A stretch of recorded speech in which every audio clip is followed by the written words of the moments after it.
A'udhu billahi shaitanir rajim. Bismillah ar-Rahman ar-Rahim. Page 11. Okay, belief in the day of judgment. Our Nabi sallallahu alayhi wasallam has also warned us of many signs which will warn us that Qiyamah is near. So the Prophet sallallahu alaihi wasallam actually, he foretold and he advised us in his prophecies that Qiyamah is coming. And the Prophet sallallahu alaihi wasallam didn't just say that Qiyamah is coming, but Rasulullah also pointed out to us what would be the signs of Qiyamah. What is it that we should look out for, and this will indicate to us that Qiyamah is close, or that Qiyamah is coming. So, what is some of the signs? People will commit many sins, and that is prevalent in the world today. I mean, if you look at the world today compared to how it was 10 years ago, 20 years ago, 30 years ago, 40 years ago, okay, you guys don't know about that time, but if I look at the world today, 2023 compared to 1983, you can't even compare the two. How it was in 1983 and how the world is in 2023. It's a totally different place. And the amount of sin that's being committed. I'm not just speaking about sin by non-Muslims, but I'm speaking about sin from Muslims also. I mean, that time it was like unheard of that Muslims or drink alcohol, for example. And now it's like nothing. Even in Arab states, there where you guys are, there's bars and pubs and things like that, and Muslim goes to pubs and discos and all those things. And it's the same here in South Africa also, amongst our people that we know, our Indians are also. It's not just other Muslims, it's us. Our own Indians are going to these places. Our own Indians are doing drugs, and they are consuming, drinking alcohol, and not only that, but many other different types of sin. So sin is much more prevalent today than what it ever was, and it's just going to get worse. And that is a sign of the Qiyamah. The society is just going to get worse. That is why it was Sayyidina Ali radiallahu ta'ala an, the cousin of the Prophet. He was also the son-in-law of the Prophet. He was married to the Prophet's daughter, Sayyidah Fatima radiallahu ta'ala anha. Imam Hassan and Imam Hussein radiallahu ta'ala anhu, Karbala, Imam Hussein of Karbala, his father is Sayyidina Ali. So Sayyidina Ali said, he gave advice to parents. He said that raise your children different to the way you were raised, because you need to prepare your children for a different time period altogether. Which means I cannot raise my children the way my father raised me, because the time period in which my kids are living is different. My kids are now 21, 20. When I was 21, 20, the world was a different place. When your parents were your age, the world was a different place. So they can't raise you like their parents raised them. They will have to raise you differently, because they have to prepare you for the vices, the challenges, and the trials and the tests of this world. All right. So this is one of the signs of Prophet ﷺ. People will do many haram things. That's part of sin. People are doing haram, and people don't even blink an eye nowadays when we commit haram. Lying, people lie left and right. People commit zina, the alcohol, the things that Allah has said explicitly in the Quran that is not permissible, that is haram. People don't worry about that anymore. Maybe in the past people would lie, but they wouldn't drink alcohol. Now it's a different story. People will disrespect their parents. That happens today. In pagan Arabia times, when this is now, even before the arrival of Rasulullah sallallahu alaihi wasallam, the Arabs, they were always respectful to their parents. Their parents and their fathers, especially, were always in positions of authority, and they never went against their parents. This is why even when Rasulullah sallallahu alaihi wasallam came and the Prophet alayhi salatu wasallam brought Islam in Makkah, those years, those who accepted Islam, they kept their Islam quiet. They didn't want to tell their parents, because they feared that their fathers were going to persecute them, or their fathers were going to lock them up. They were afraid of their parents to such an extent. So even that time, and then Rasulullah sallallahu alaihi wasallam came, and Rasulullah said, "This is what Islam says about parents. This is how you should honor your parents. This is how you should respect your parents." And we follow that example of Rasulullah. And it's not only in the Quran, It's not only, sorry, in the hadith of Rasulullah, but it is also in the Quran, where Allah subhanahu wa ta'ala speaks about the right of the parents. And what are you doing? Hey, Amara, what are you doing? Yeah. So where Allah speaks about the rights of the parents, and the Prophet ﷺ speaks about the right of the parents. But now it's different. And now why it's different? One of the main reasons it's different nowadays is because of the external influences. In fact, maybe you can't even call it external influences now, because these bad influences are in the house. What is one of bad influences? The program material that's available on cell phones, the stuff that you watch on TV. I mean, if you guys watch American sitcoms, for example. Now, sitcoms are supposed to be family-oriented shows. It's this comedies, that comes on TV, and then you see how the parents interact with the children, how the parents and vice versa, and you see how those children are actually rude to their parents. But why? Because the writers have written a script, and it's supposed to be funny when they say this, when they say that to the parents. That is, in fact, according to me, where a lot of things started also, because when these sitcoms, when the TV started, and we saw how America looks at the relationship of parents and children, and our children so-called respect their parents, we started adopting those type of habits instead of adopting the habits of the Sahaba, adopting the habits of the household of Rasulullah sallallahu alaihi wasallam. We were more influenced by the television, and that is why we tried. Initially we tried our luck with our parents, and we got this right and we got that right. And nowadays, a lot of us don't have any decent way of speaking to our parents. We don't know how to, in fact, respect and honor our parents. Do you know? Let me tell you something. Your mother loves you more than anyone. All right. You can never love your mother as much as your mother loves you. Never. And you will only understand it once you're a parent. All right. Now, your mother's biggest concern is your stomach. Am I right? Did you eat? Yes, food for you. Your mother prepares for you food. You're hungry, she makes food for you. Her biggest concern is your stomach. You must have food in your stomach. Am I right? Your mother looks after you as far as that is concerned. And if you're hungry, she'll whip up something for you, and you must always be eating. Okay? And when you get big, it's going to be the same thing. No matter how big you are, your mother will still be concerned about your stomach. Okay. Now, if you sit down to eat, your mother's going to dish for you first, because you are her children. You are her children. She wants you to eat, because a parent is like that. A parent will rather go hungry, but won't let the child go hungry.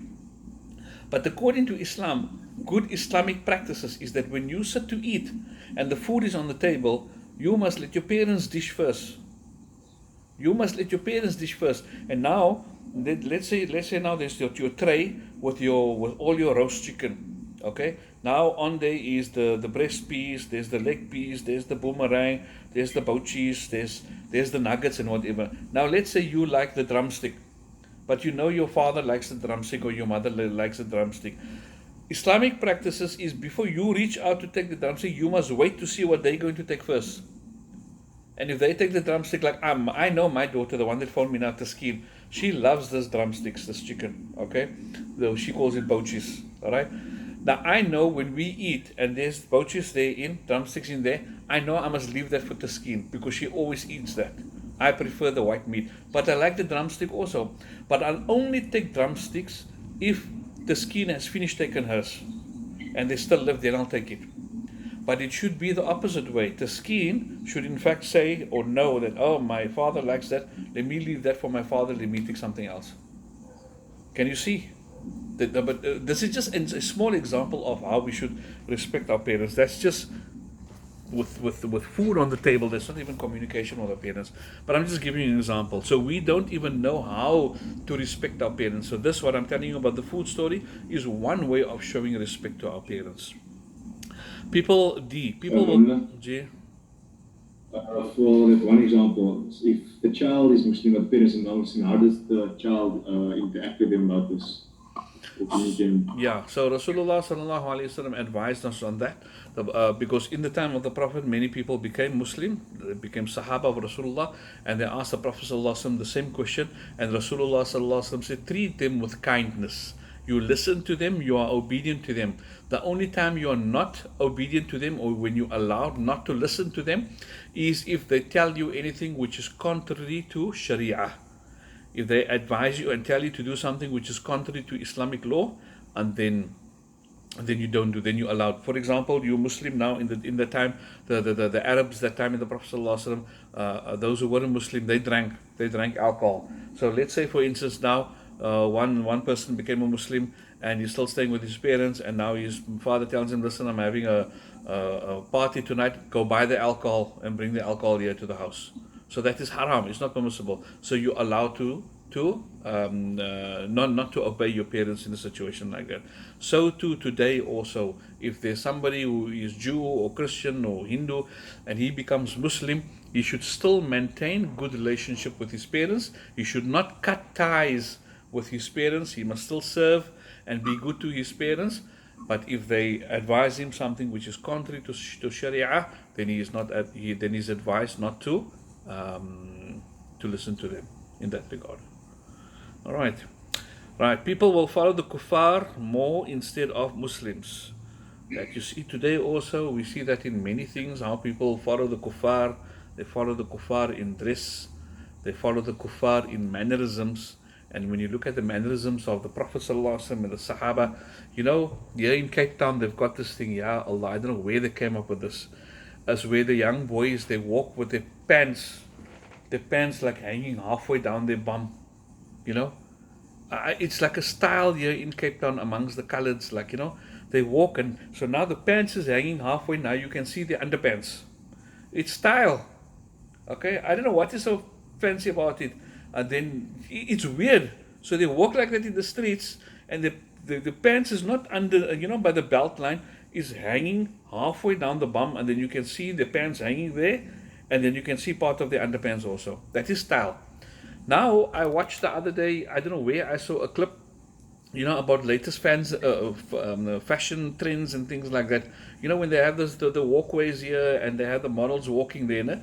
Now, a new style, I don't know, what? Don't make sense to me. The same guy, or the model is wearing an underpants, and he's wearing a pants. The pants is tied, okay, with a belt, but the pants is just above his knees. What is that? Well, that is style. But eventually, if that catch on, then you'll find weird people here in Cape Town walking around like that. So Muslims also are following this thing about this pants halfway, showing your bum open and things like that. Muslims are doing it. Our Muslim boys are doing it. Malay boys are doing it. One, two Indian boys, I've seen a couple doing it also. It's weird. So, when it comes to fashions and trends and things like that, another big thing here in Cape Town is this haircuts that the people take. The boys especially wear here, they shave it completely. So here you got no hair, and then on top you've got hair. You know that style? Yes. I don't know if it is there by you, but it is here in Cape Town. So it is not a Muslim style, because the Prophet ﷺ advised against this. Your hair shouldn't, you can't have like no hair here and hair here, or here you got like clean shaven and here you got hair. That's weird, so that is against Islam. And when this fashion trend started, and then the ulama spoke about it, but our boys don't listen. They still go ahead and they have haircuts like that. So instead of following the prohibition of Rasulullah, where Rasulullah tells you don't do it, they will still go and have these type of haircuts. So this is a sign of Qiyamah. Rasulullah said this is going to happen, where you will follow the kuffar more instead of following the Muslims. Now these are just 1-2 examples I'm giving you as far as dress sense is concerned. But in so many other things, we are following the kuffar. We are following the kuffar in business. We are following the kuffar in our mannerisms. We are following the kuffar in our ways also, instead of following the most perfect way of Rasulullah sallallahu alaihi wasallam. Now, what is this? ABCDE. People will not be trustworthy. You will not be able to trust people. That happens nowadays. People steal your money, they go away, this and that, whatever the case may be. Somebody sent me a video yesterday. Ya Allah. They show about masjids. So this guy is in sajda. He is in sajda, and then when the whole Jamaat goes into sajda, he jumps up from sajda and he grabs the person in front of his bag and he runs out of the masjid. So he comes into the masjid, He scouts around and he sees what's going on in the masjid. He sees somebody's making salah, he's got a bag there. So he joins the Jamaat. He goes into sajda with the whole congregation. He jumps up while everybody's in sajda, grabs the guy's bag, and everybody's still in sajda and he's gone. He's gone. So that is like stealing, that is theft.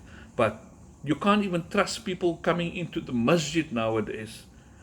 I saw another video, a man with a beard, grey beard, he's wearing a kurta, he's making wuzu, he picks up his jacket and he picks up other people's shoes and he puts it underneath his jacket. But those are just two examples, but in other ways also, you can't trust people with information. You can't confide in people nowadays. In Muslims go about, they're the biggest skinnerists, they go about and tell everybody your stories. When it comes to money, when it comes to amanat and things like that, it's difficult. This is a sign of Qayamat. Rasulullah sallallahu alaihi wasallam. Muslims will not want to give zakah. So when it comes to Muharram time, or when it comes to Ramadan time, when it comes time to to pay your zakat is only 2.5%. Islam says 2.5%, not of your salary that you earn. For example, if you earn 50,000 rands a month, Islam doesn't ask you for 2.5% of that. Islam asks you for 2.5% of your surplus wealth. If your car is valued at 400,000 rand, they don't say give 2.5% of that on an annual basis. If you're paying rent or your house is bought or whatever, they don't ask you 2.5% of that. Islam just says your surplus wealth, your extra wealth, give 2.5%, which is so little. Give 2.5. People hesitate to give zakat. That is also a sign of Qiyamah. Islamic knowledge will become less.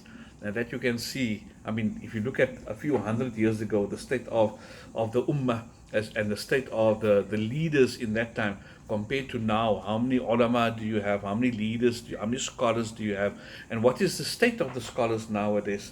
The state and the caliber of the scholars is not like the caliber of the scholars of 100 and 200 and 300 years ago. Why? Because knowledge is slowly lifting. Alright, there's less barakah in the knowledge. So Islamic knowledge will become less. And if you think you've got good scholars now, and you've got a lot of scholars because you see them on YouTube and this and that, all, look, as the closer you come to Qiyamah, there's going to be a dearth of scholars. You'll see the scholars dying. Allah takes away the scholars. And during COVID, how many scholars passed away? Ya Allah. So Allah take the scholars away slowly, and there's going to be a dearth of knowledge. People will be greedy and will run after worldly things. That is self-explanatory, everybody's got that, that nafs is in there. I want this, I want that, I want this, I want that. When I get big and after I get my degree, I'm going to work and I'm going to buy myself this car and I'm going to buy myself that, and I'm going to fly to this country, I'm going to go for a holiday in Hawaii, and I'm going to this or whatever, all the worldly things, We say all these things, very little of us say, but I'm going to take my parents for Umrah, I'm going to take my parents for Hajj, or we're going to go ziyarat here, we're going to go to Iraq, we're going to go visit the great saints, we're going to go visit the Sahaba. People don't always say that, but they talk about the worldly things, the greed for the world. Song and dance will become more common. No need to elaborate. It's all over today. Song and dance is all over today. Okay, when I was studying, and then I read this hadith about song and dance, and I also read one of the signs of Qiyamah was that music will play in the mosque. Music will play in the mosque. That is one of the signs of Qiyamah. Then I thought, who in their right mind is going to come and play music in the mosque? And I said, no man, Rasulullah actually said this. Yes, Rasulullah said music will be played in the mosque. I thought, we must be a really misguided people if a time will come 20 years, 40 years, 50 years, or even 100 years down the line where music will be played in the mosque. And I actually understood and realized now how music is being played in the mosque. How's it played in the mosque? Calls. You're standing there with your cell phones and the music is playing. People got no discipline. I stand in Medina, in Masjid Nabawi, and people phone, they don't have the discipline to put their phones on silent or vibrate. They come into the masjid and the phones are ringing. and the music is playing, the English songs is playing, the Indian songs is playing, the whatever is playing. Musics are playing in the masjid. That is what the Prophet ﷺ said. Ah, oh yeah, Allah. So music and dance will become more common. Everywhere is dancing, everybody is dancing, everybody is singing, right? There will be many earthquakes and disasters around the world that you can see now. Turkey was just there now, Syria was there. Turkey is not the first time. There's disasters, there was COVID now recently. There's yesterday there was a cyclone in Malawi. I don't know if you guys heard about that. Then there was a Turkey, and the earthquake didn't just affect Turkey, it affected Syria, it affected Lebanon, also parts of that. It wasn't just one. Then there was other things. There's a lot of things happening: natural disasters, storms, this and that, whatever, that affect people. Tsunamis are becoming so quite common nowadays. The big tsunami happened in 2004. Were you guys alive that time? Yes. Yeah. So No. that I know. I was almost there. 2005 doing. that was tsunami. We had tsunamis in Cape Town, or not in Cape Town, in Johannesburg. Not Johannesburg don't have a beach. In Durban we had tsunami, but it was a mini tsunami, a small tsunami. That didn't come far in. But the whole beachfront was like messed up. So it's becoming more common now. If you go onto the internet and you check tsunamis, since 2004's big tsunami in Indonesia, you will see there's been quite a few tsunamis in other places. So it's becoming more common now. Men will dress like women, and women will dress like men. You can see that all over. Men are dressing like women. Yeah, Allah. Here in Cape Town, there's this new thing now, where they want this equality. So now they're having this what you call it, common toilets now. So it's no more segregated, no more boys and girls toilets. Everybody want to use the same toilets. Now boys are saying the girls can wear pants at school. Why can't we wear dresses?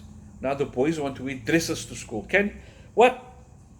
The boys don't want to go with pants to school. They want to go with dresses to school because the girls are wearing pants. What nonsense happening? The first thing that started was the earrings. Okay? Earrings. The men started with the earrings. Now Indian men put on henna also. I think Arab men also do that. It is haram for men to wear henna. You can't put henna on your body. You can put henna only in your beard and in your hair, but not on your body. But here sometimes when we Indians have weddings, then the men want to put on the nails. Say, what nonsense is this? Are you a girl that you must put on henna here, mehendi and things like that? It's not only that, in the dresses also you can see. Women are not dressing like men now only. It's been coming on for a long time. When this whole feminist revolution started, maybe it was in the 80s, then a very common dress for the women in the workplace was the suit. They used to have, the female version of the suit. And now, it's just gone to a different level. Ya Allah. Yo. Last night I was watching the Oscars. Okay, I was going through the highlights of the Oscars, and this one guy won an Oscar. And when he won the Oscar, he greeted his two children. So I said, oh, he's got a son and a daughter. And then when he stands on the stage, then he thanks his two sons. I said, what is that now? A son of his got a daughter. So the boy looks just like, you look at him, he looks like a girl.